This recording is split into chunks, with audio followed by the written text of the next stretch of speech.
নকলা উপজেলা পরিষদ নির্বাচন ২১শে মে। এই নির্বাচনে প্রার্থীরা বিভিন্ন এলাকায় ভোটারদের কাছে যাচ্ছেন, ভোট প্রার্থনা করছেন। উপজেলার ১৪ জন প্রার্থীর মধ্যে ভাইস চেয়ারম্যান পদে ৫ জন, মহিলা ভাইস চেয়ারম্যান পদে ৪ জন প্রতিদ্বন্দ্বিতার মাঠে রয়েছেন। এই উপজেলায় ১,৭৯,৬০৬ জন ভোটার ও ৭৯টি কেন্দ্র রয়েছে।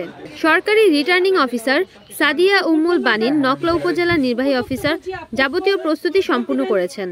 নির্বাচনী অনিয়ম দূর করার জন্য মাঠে রয়েছেন ম্যাজিস্ট্রেট আলামিন। তিনি ৩ দিন যাবৎ নকলার প্রতিটি এলাকা ও ভোট কেন্দ্র পরিদর্শন করছেন। ভোটাররা বলছেন, শান্তিপূর্ণ পরিবেশ থাকলে তারা ভোট কেন্দ্রে যাবেন, না হলে ভোট কেন্দ্রে যাবেন না। বিভিন্ন ব্যক্তি নির্বাচন সম্পর্কে তাদের মূল্যবান মতামত দিয়েছেন।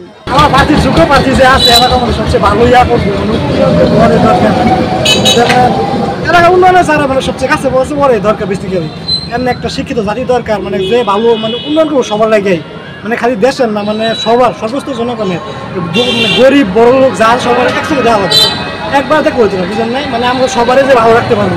রিপোর্ট করেছেন নকলা প্রতিনিধি ইউসুফ আলী মন্ডল, NN TV।